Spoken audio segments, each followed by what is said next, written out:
Quando você ouve soldado medieval, o que vem à mente?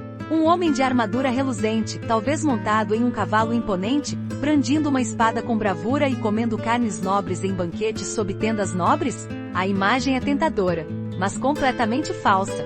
A verdade é que a maioria dos soldados da Idade Média mal sabia o gosto da carne, vivia em constante estado de fome e o que comia, muitas vezes era mais apropriado para alimentar porcos. Ou pior, a comida de soldado na Idade Média não era feita para agradar, era feita para manter vivo, mesmo que por pouco tempo. Era uma linha tênue entre resistir mais um dia de batalha, ou tombar no campo por fraqueza antes mesmo da luta começar. A alimentação de um combatente medieval era tão pobre que só o ato de mastigar já exigia coragem. Imagine morder um pão tão duro quanto pedra, fermentado em urina animal, ou beber uma sopa cinzenta, feita com restos do que nem os camponeses queriam. Era isso ou morrer de fome. E o mais cruel? Enquanto reis, clérigos e cavaleiros se banquetearam com javalis assados e queijos curados, os verdadeiros soldados, aqueles que seguravam lanças no fronte, que tinham barro até o pescoço e sangue até os joelhos, roíam cascas, bebiam vinagre e sonhavam com um pedaço de gordura como se fosse um presente dos céus. Essa distância entre a glória contada nos romances e a verdade escondida nos campos de batalha é abismal e brutalmente ignorada. Você já ouviu falar do biscoito de campanha? Não é nada parecido com o que o nome sugere. Na verdade, era um pão endurecido feito dias antes, às vezes semanas. Tão seco e sólido que precisava ser quebrado com pedras ou mergulhado em vinho azedo para não quebrar os dentes. Alguns soldados chegavam a carregar pequenos martelos só para conseguir comer, não para lutar, mas para comer. Outros batizavam o pão com sangue de animal como forma de amolecer e, com sorte, acrescentar um gosto que não fosse só poeira. Durante as cruzadas, por exemplo, milhares de soldados cristãos marcharam do Ocidente ao Oriente sem qualquer estrutura de abastecimento eficiente. Quando a comida acabava, e ela sempre acabava, eles comiam couro fervido das botas, plantas venenosas por engano e até os próprios companheiros mortos. Sim, há relatos registrados de canibalismo nos cercos prolongados, como o de Mahatma Numan na Primeira Cruzada. Heróis? Talvez. Mas com estômagos vazios, eles se transformavam em feras comedores de carne humana.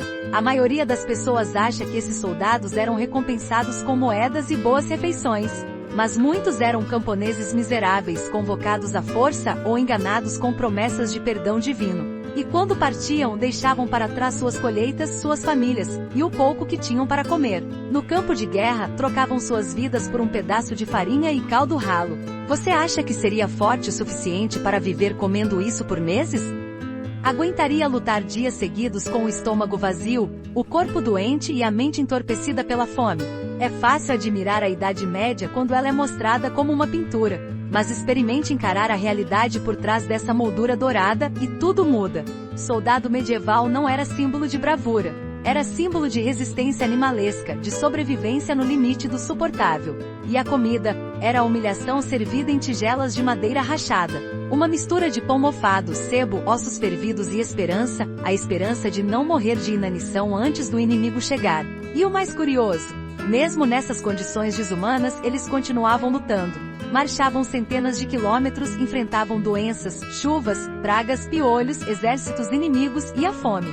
Sempre ela. Invisível, silenciosa, mas mortal. Talvez o inimigo mais cruel de todos. Agora que você sabe o que eles comiam, será que ainda enxerga os soldados medievais da mesma forma? Se gostar dessa história, confira outras aqui do canal e comente o que achou. Se inscreva no canal. Ativa o sininho. De onde veio a comida de soldado medieval? E por que era tão miserável? Para entender por que os soldados da Idade Média comiam tão mal, é preciso ir além dos campos de batalha. A resposta está nas estruturas sociais, econômicas e religiosas que moldaram a própria espinha dorsal da Europa medieval. E tudo começa com um detalhe incômodo: os soldados, na maioria das vezes, não eram considerados dignos de planejamento. Eles eram descartáveis. Ao contrário da imagem moderna de exércitos organizados com departamentos de logística e suprimentos, os exércitos medievais eram formados, em sua essência, por milícias improvisadas, grupos de camponeses armados e mercenários errantes. Recrutados à força ou em troca de promessas vagas, esses homens marchavam sem saber onde dormiriam, e muito menos o que comeriam. A nobreza só se preocupava com o sustento de seus próprios cavaleiros e servos diretos. O resto, que se virasse com o que achasse pelo caminho. A origem da comida de soldado, portanto, não nasceu de uma estratégia militar, mas de uma falta absoluta de planejamento. Não havia refeições da tropa. Havia fome.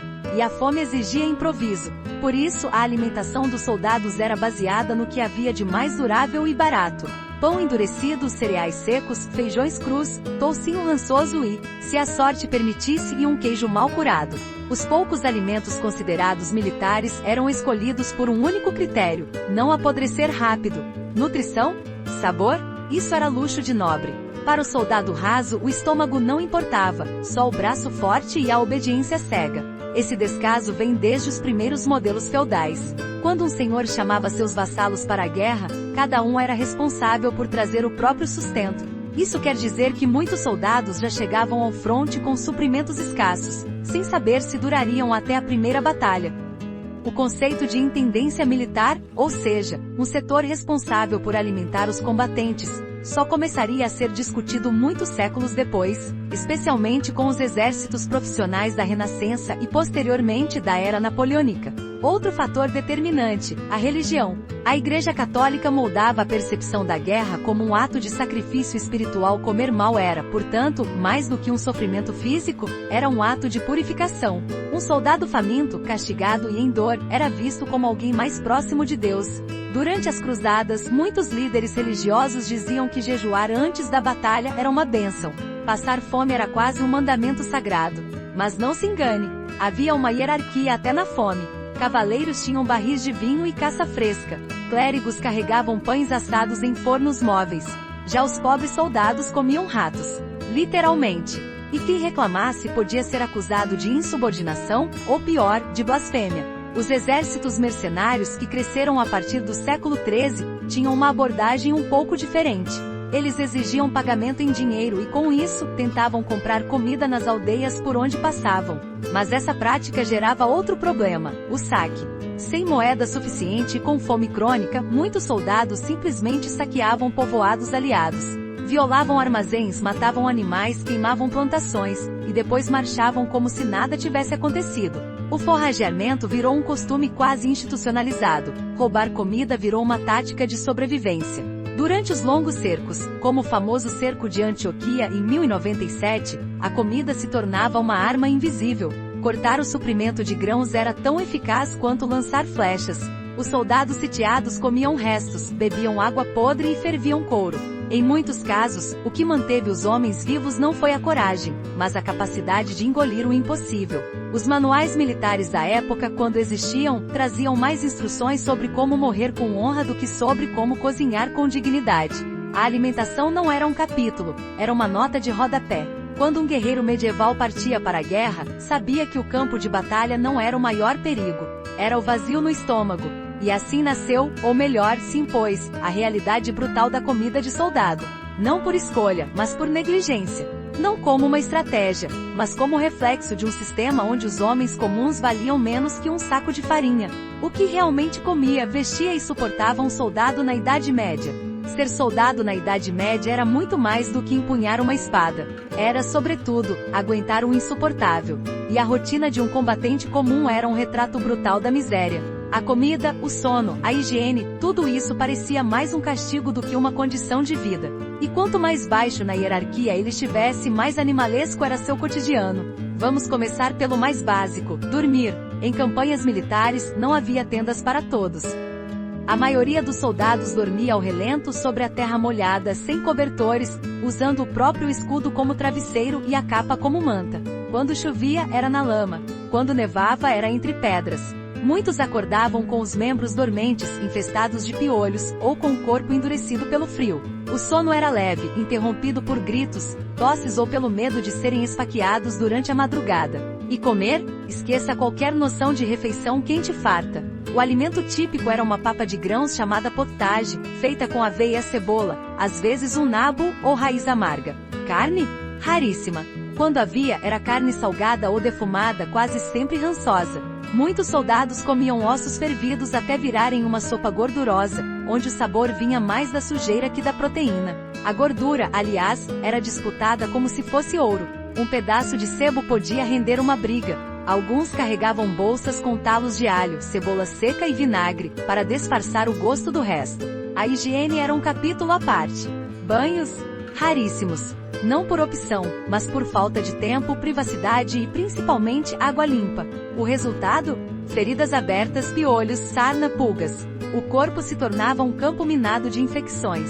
E como não havia antibióticos, um simples arranhão podia gangrenar e matar. Muitos soldados tinham os pés deformados por andarem dias com botas molhadas e sujas de sangue, esterco e lama. As roupas eram pesadas e desconfortáveis. Um soldado comum vestia túnicas de lã, calças de linho, uma cota de malha rudimentar, quando tinha sorte, e uma capa grossa. A maioria usava a mesma peça por semanas, às vezes meses, até que ela se desintegrasse no próprio corpo. E não era raro que estivessem cobertos de excremento, porque em marcha ninguém parava para fazer suas necessidades com dignidade. Muitas vezes urinavam e defecavam no caminho mesmo. Quem parasse demais ficava para trás. E quem ficava para trás, morria. No campo de batalha não havia marmitas. Os alimentos eram carregados em bolsas de couro, penduradas nas costas. Quando estragavam, e isso era comum, os homens comiam mesmo assim. Com fome extrema, o organismo passava a tolerar o intolerável. Há relatos de soldados cozinhando ratos, cobras, corvos e até sapos. E quando não encontravam nada, mastigavam pedaços de couro fervido ou folhas amargas, esperando não cair mortos envenenados. As doenças eram companheiras inseparáveis. Tifo, desenteria, peste bubônica. Em um único acampamento, centenas morriam sem nem ter empunhado uma arma.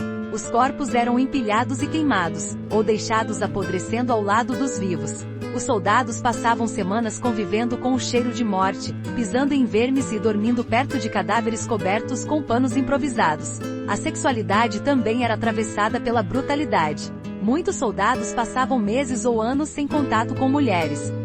Quando entravam em vilarejos, parte deles cometia abusos, e isso era ignorado ou até encorajado por líderes que viam tais atos como válvula de escape. Outros mantinham relações homossexuais em segredo, o que podia significar prisão ou execução se descobertos. O desejo era sufocado ou explorado de maneira violenta, suja e oculta. E a fé? Era a única coisa que restava. Muitos soldados carregavam crucifixos de madeira, medalhas de santos, pedaços de relíquias.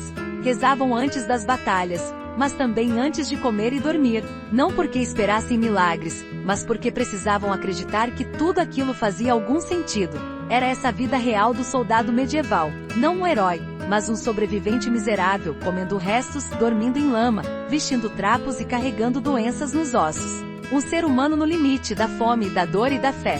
Como o soldado medieval era visto pelos outros? A imagem do soldado medieval como símbolo de glória e patriotismo é uma invenção moderna. Na Idade Média, a realidade era bem mais cruel e silenciosa. A sociedade não enxergava esses homens como heróis. Na verdade, muitos eram tratados como ferramentas descartáveis, úteis apenas enquanto podiam empunhar uma lança ou carregar um saco de pedras. E quando já não serviam, eram jogados de volta à lama de onde vieram. Para a nobreza, o soldado comum era invisível. Os cavaleiros, sim, eram glorificados. Tinham nomes registrados em livros, brasões, histórias contadas nas cortes. Mas os peões da guerra eram chamados de ralé marcial. Mal sabiam ler, não tinham sobrenome, e muitas vezes nem sabiam por quem estavam lutando. Quando morriam, eram enterrados em valas coletivas, sem cruz, sem oração, sem lembrança. O clero também os tratava com certo desprezo. A igreja valorizava os cruzados, os cavaleiros templários, os monges guerreiros, figuras idealizadas como soldados de Cristo. Mas os combatentes comuns, especialmente os mercenários e camponeses alistados à força, eram vistos como almas sujas. Muitos padres nem sequer os confessavam antes da batalha. Diziam que suas vidas estavam tão cheias de pecado que a salvação já lhes havia sido negada. A bênção? Era só um gesto simbólico. Uma maneira elegante de dizer, morram rápido. Nas aldeias e vilas, os soldados também não eram exatamente bem-vindos. Quando voltavam da guerra, raramente eram recebidos com festa. Sujos, deformados, traumatizados e frequentemente violentos, carregavam o estigma da selvageria. Muitos se tornavam andarilhos. Vagavam pelas estradas, dormindo nos celeiros, pedindo comida em troca de histórias. Eram vistos como malditos pela guerra, homens que já tinham morrido por dentro. As mulheres os temiam. A presença de soldados em vilas camponesas era sinônimo de abuso e desordem.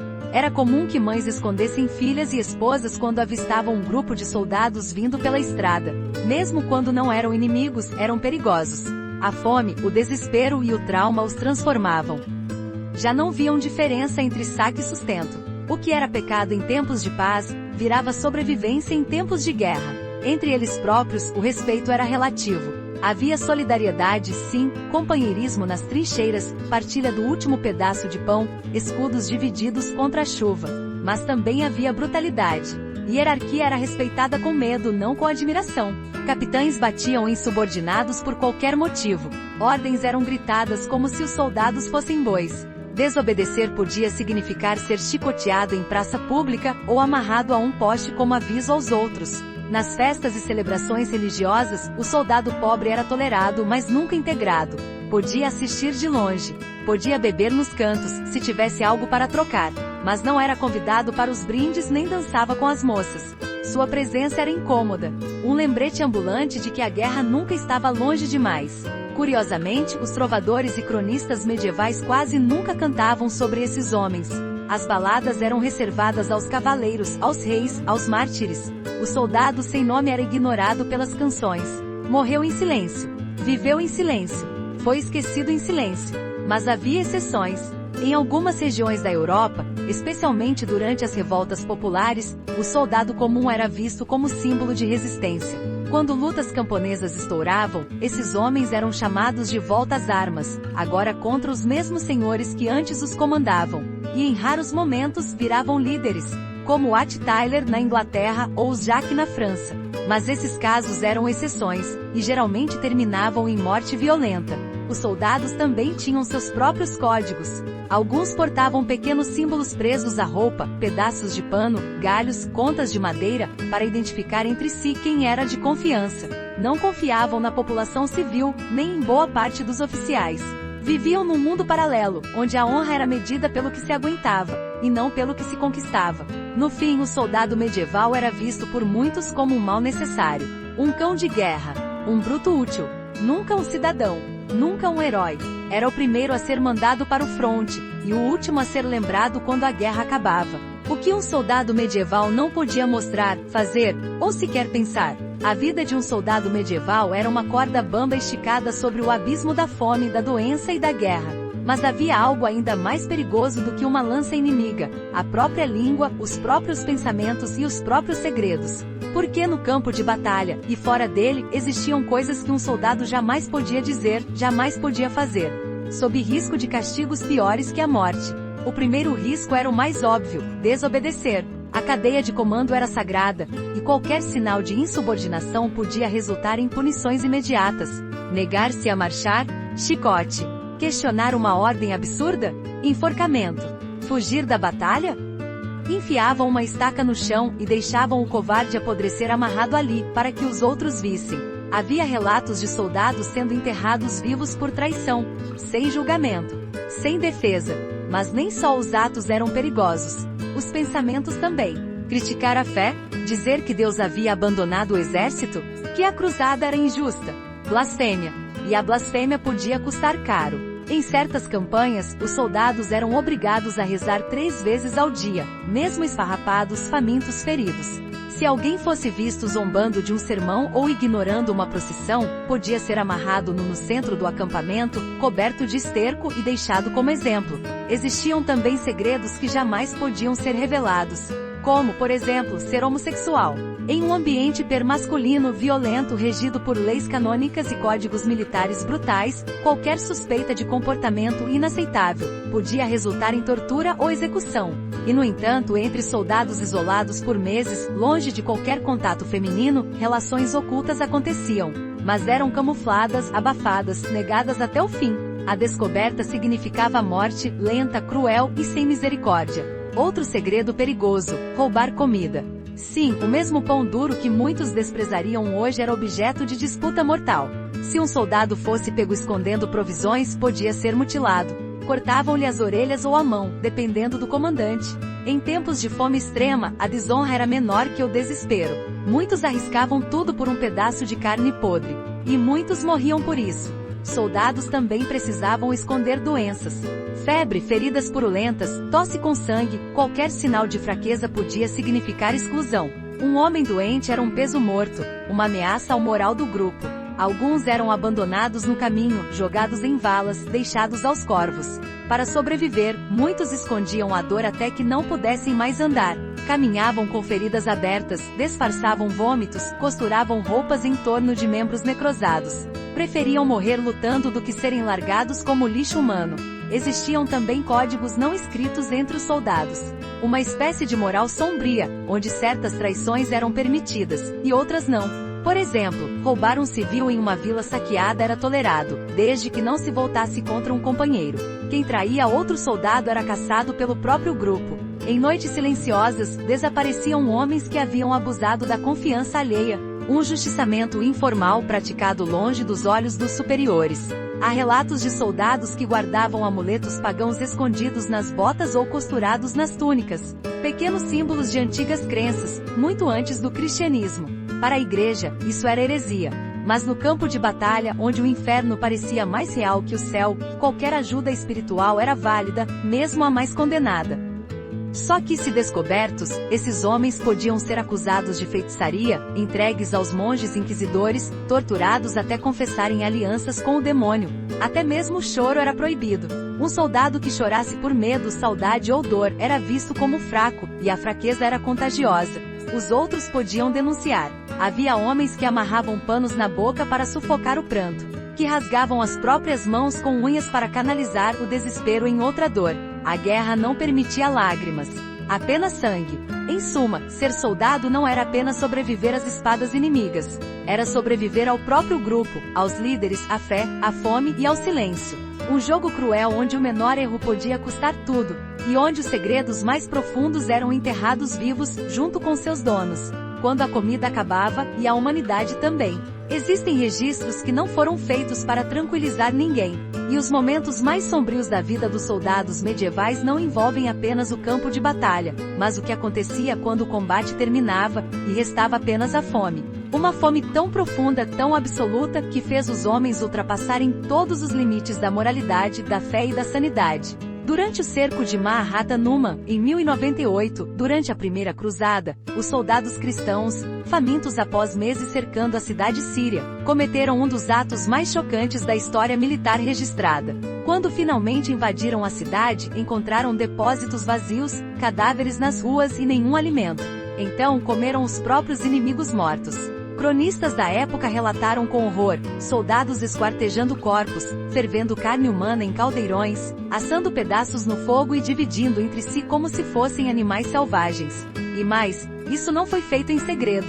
Foi feito em grupo, organizado, aceito. Outro caso assombroso aconteceu no cerco de Tournai, no século XIV, quando um grupo de soldados ingleses ficou preso por semanas sem acesso a mantimentos.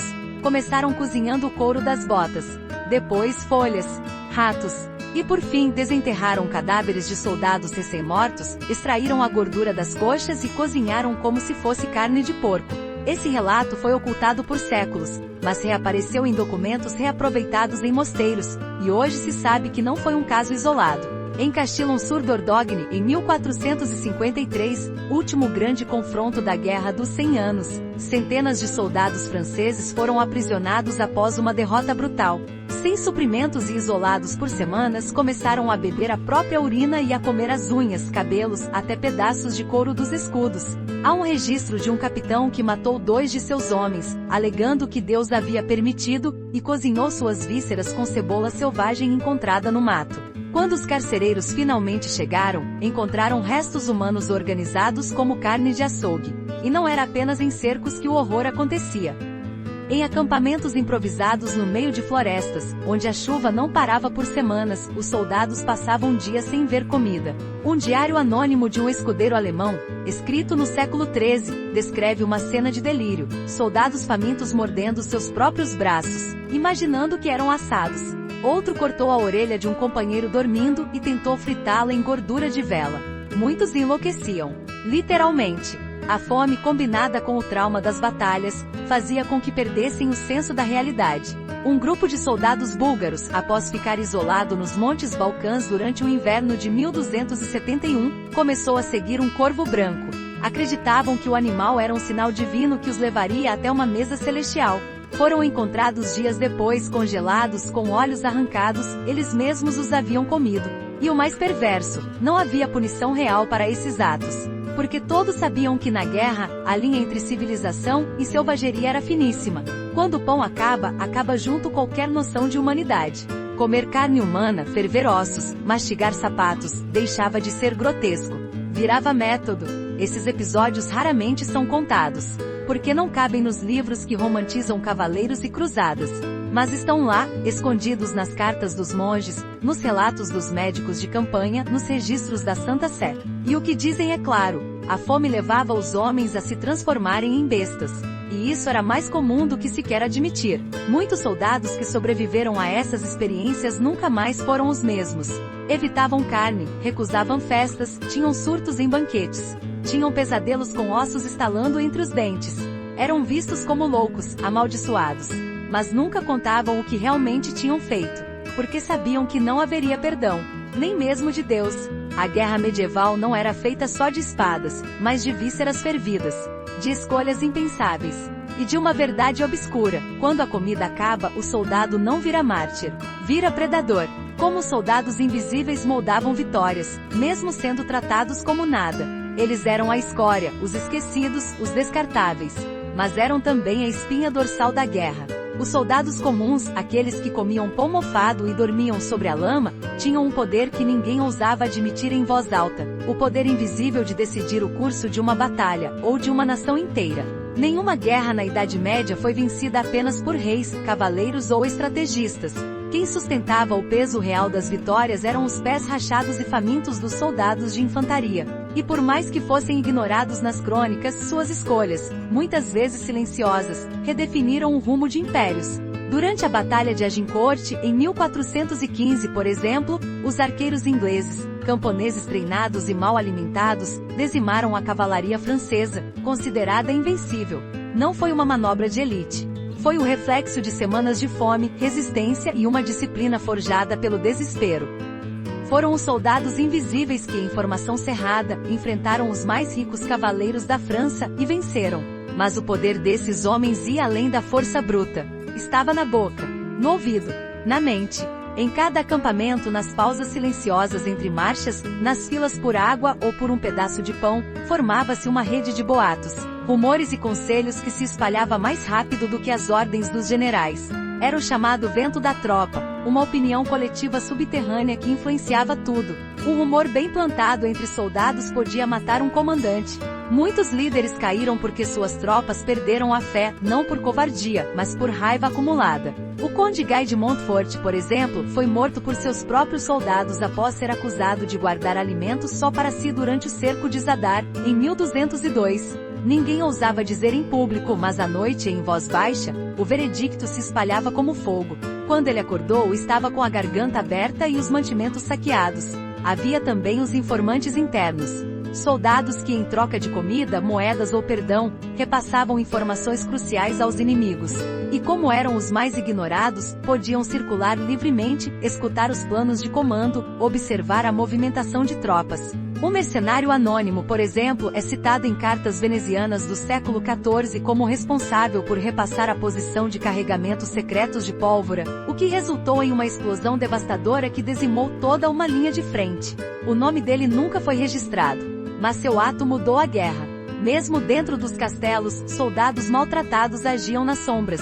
Muitos abriram portões em troca de promessas de vida. Outros deixaram cordas penduradas, ajudaram cercos a se concretizar. A história do cerco de Rochester, na Inglaterra, relata que 2 sentinelas esfomeados aceitaram um pedaço de carne salgada como pagamento, e entregaram o plano de defesa. Resultado, a fortaleza caiu em menos de 3 dias. Esses homens também eram catalisadores de revoltas populares. Quando voltavam da guerra, não retornavam apenas como mendigos ou desordeiros, levavam consigo o ódio, a técnica e a coragem do combate. Nas revoltas camponesas da França e Inglaterra, ex-soldados ensinaram camponeses a construir lanças, a organizar fileiras, a resistir ao ataque montado. Sem eles, a raiva popular teria sido apenas grito. Com eles, virou ameaça. E mesmo dentro da igreja, soldados convertidos, muitos mutilados, humilhados e arrependidos, tornavam-se monges com histórias reais para contar. Essas histórias, muitas vezes contadas a noviços e peregrinos, formavam a base de uma teologia do medo, da penitência, da dor redentora. Sem perceber, esses homens influenciavam o tom dos sermões, as visões sobre o inferno e a própria forma como o povo via a guerra. O poder do soldado medieval não estava no título, nem no sangue nobre, nem nas roupas. Estava naquilo que ninguém via, no cansaço profundo, na fome desesperada, na raiva silenciosa. E isso era explosivo. Quando despertava, era como um terremoto social. Sutil no início, mas capaz de derrubar tudo. Eles não tinham nome, mas tinham voz. E mesmo calados, mudavam o curso da história. Quando o pão duro virou pólvora, e os soldados deixaram de comer silêncio. A Idade Média não terminou de repente. Ela apodreceu aos poucos, como o pão dos soldados, até que já não era possível engolir. O mesmo vale para a figura do soldado raso medieval. Ele não desapareceu, ele se transformou. E a forma como comia, lutava e existia foi sendo triturada lentamente pelas engrenagens do tempo, da pólvora e do dinheiro. O grande ponto de virada veio com a profissionalização dos exércitos. A partir do século XV, com o avanço da artilharia e o declínio do modelo feudal, os reis perceberam que não dava mais para contar com camponeses desorganizados e famintos que pegavam em armas uma vez por ano. Era necessário pagar soldados, alimentá-los, treiná-los, mantê-los vivos o suficiente para obedecerem ordens com precisão. Surgem então os primeiros exércitos permanentes. E com eles, uma nova visão sobre a alimentação, não por compaixão, mas por estratégia. A logística passa a ser parte do planejamento militar. Carros de bois carregam barris de cerveja, sacas de trigo, carne salgada, biscoitos endurecidos, agora chamados de ardak. A ração de campanha deixa de ser improviso e vira protocolo. O pão de guerra ganha regras. O soldado ganha tabela de dieta. Mas atenção, isso não quer dizer que as condições melhoraram para todos. Os soldados comuns ainda comiam mal, ainda dormiam mal, mas agora havia fichas com seus nomes, salários atrasados, relatórios de feridas, e veja só, ordens escritas sobre o que deviam comer. A fome saiu das sombras e virou burocracia. Com a difusão das armas de fogo, a função do soldado também mudou. Já não bastava força bruta. Era preciso técnica, repetição, obediência fria. O guerreiro esfomeado do século XII, que comia couro fervido e gritava o nome de santos enquanto corria para a morte, foi substituído por homens em fileiras, com mosquetes nos ombros e uniformes remendados. A fome ainda rondava, mas agora era silenciosa, contida, disciplinada. No século XVII, com os grandes impérios em ascensão, os soldados passaram a ser ferramentas geopolíticas, e como toda ferramenta valiosa passaram a ser administrados. Aparecem os manuais de intendência, os primeiros cozinheiros militares, e até as receitas padronizadas para evitar mortes por intoxicação. Em alguns exércitos como o francês e o espanhol, já se falava em valor nutricional. Uma heresia para os padrões medievais. A guerra vira indústria. E com ela, o corpo do soldado vira recurso. Um corpo que precisa funcionar mesmo que no limite. É o nascimento do soldado moderno, alimentado pelo mínimo necessário, controlado pelo máximo possível. A brutalidade continua, mas muda de forma. Agora ela é limpa, organizada, com papéis assinados. E o velho soldado medieval? Ele é apagado dos livros. Os camponeses armados, os mendigos recrutados, os esfomeados que venceram batalhas, somem das narrativas oficiais. São substituídos por heróis com nomes, por generais com retratos, por comandantes com medalhas.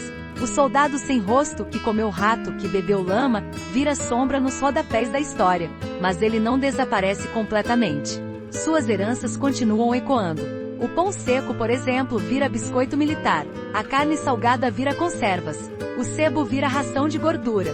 Cada inovação da logística militar moderna carrega um pedaço daquela fome antiga, silenciosa e suja. Até hoje, os manuais militares carregam termos como rations, field meal, survival food. Tudo com uma origem comum, o improviso desesperado dos soldados esquecidos. Nos campos de batalha contemporâneos, soldados ainda lutam com estômagos vazios. Ainda mastigam rações enlatadas, ainda sonham com comida quente. Mas a diferença está no que se permite contar. Hoje, há câmeras, redes sociais, processos. Na Idade Média, o soldado mastigava em silêncio. Morria em silêncio. Era enterrado sem nome, sem lápide, sem memória. A era em que soldados comiam com as mãos sujas e os olhos desesperados pode ter acabado oficialmente, mas a sombra dessa fome ainda vive. Ela mora nas trincheiras modernas, nos relatórios de guerra, nas memórias traumáticas de quem lutou sem saber por quê. O fim da era medieval não apagou esse fantasma. Apenas o disfarçou com uniformes mais limpos e discursos mais nobres. Porque a verdade é simples, o pão do soldado mudou de formato, mas nunca deixou de ser duro. O que a fome dos soldados medievais revela sobre nós? À primeira vista, a história desses soldados esfomeados parece distante. Um mundo de lanças, cotas de malha e pão petrificado. Mas quanto mais se olha de perto, mais clara se torna uma verdade desconfortável. Nós não somos tão diferentes deles. O soldado medieval comendo cascas de árvore e ratos cozidos não é só um retrato de miséria. É um espelho, um reflexo ampliado das decisões humanas quando colocadas sob pressão extrema. Porque quando tudo falha, a fé, a moral, a sociedade, o que resta é o instinto. E o instinto é implacável. Esses homens sujos, abandonados e esquecidos, nos ensinam algo que muitos preferem não encarar. O verniz da civilização é fino. Muito fino. Basta um pouco de escassez, um pouco de desespero, e tudo aquilo que chamamos de ética e valores começa a render, começa a rachar, e por fim a ruir. Eles também mostram o poder do silêncio. Não o silêncio da paz, mas o silêncio da submissão. Durante séculos, milhões de soldados mastigaram o impossível sem fazer barulho, comeram o indizível, fizeram o que ninguém gostaria de fazer, e ainda assim, desapareceram sem deixar rastro. Isso diz muito sobre como as sociedades tratam seus pilares. Quem constrói é ignorado. Quem sangra é descartado. Quem aguenta calado, é apagado. Quantas vezes isso se repete hoje? Quantas profissões essenciais são tratadas como descartáveis? Quantas pessoas sustentam estruturas inteiras enquanto passam fome literal ou emocional? Os soldados medievais eram braços obedientes, e o sistema contava com isso. Mas o sistema não devolvia nada. Nem honra, nem pão. Apenas a promessa de que talvez Deus estivesse vendo. Há também a lição do corpo. O corpo como último bastião.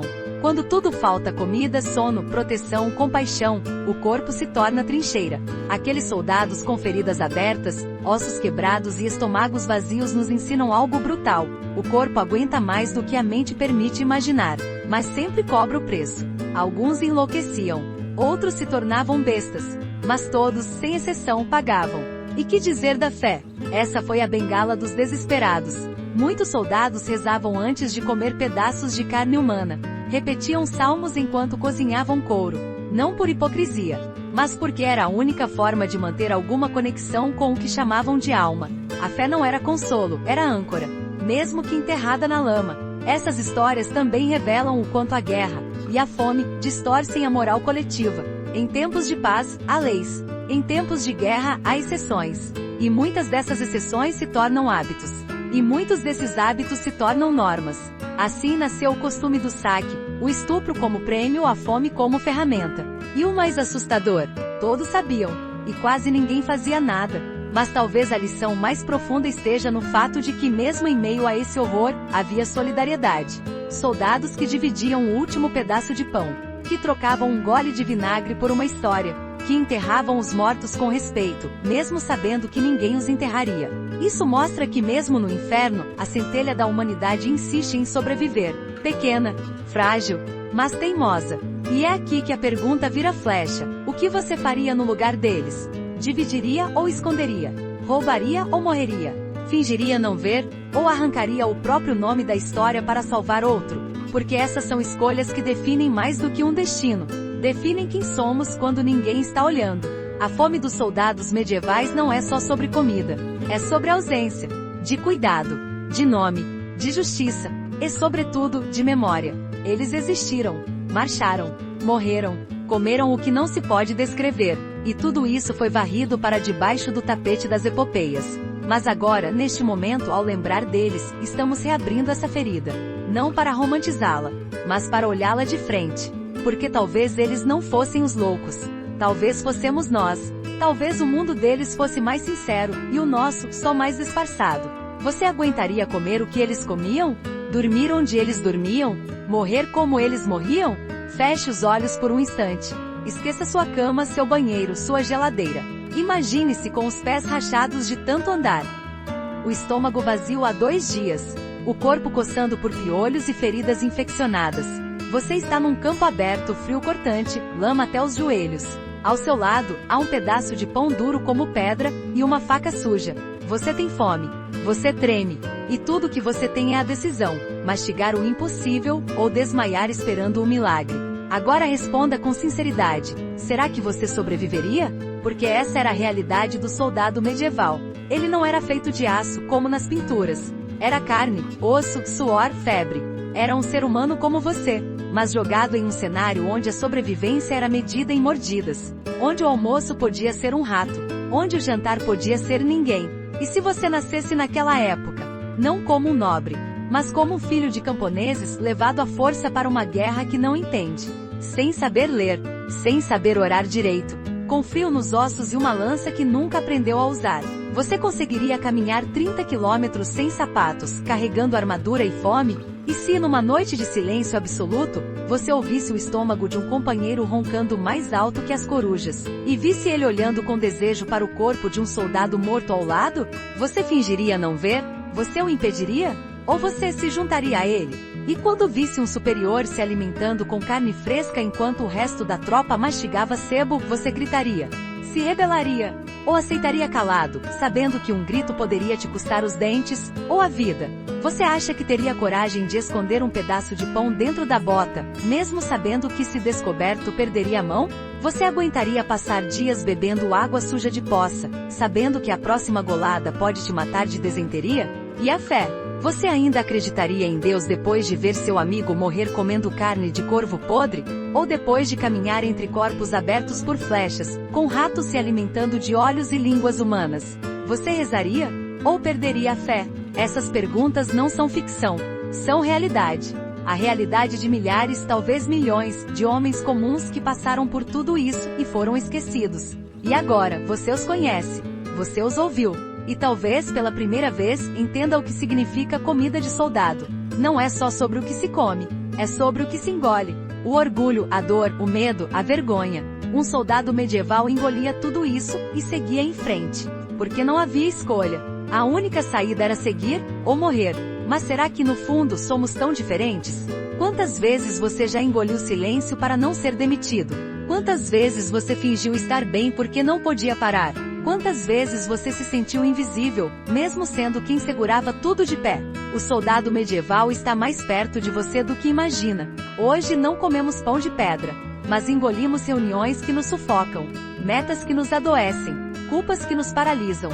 E como aqueles soldados seguimos, sujos por dentro, cansados por fora, mas marchando, sempre marchando. Então eu te pergunto de verdade, e se você fosse um deles? Terá coragem de admitir que já é? Ou vai continuar fingindo que essa história ficou no passado? Porque talvez ela nunca tenha saído de cena, apenas trocou o uniforme, o campo de batalha, o nome do inimigo. Mas a fome continua a mesma. Se gostar dessa história, confira outras aqui do canal e comente o que achou. Se inscreva no canal, ativa o sininho.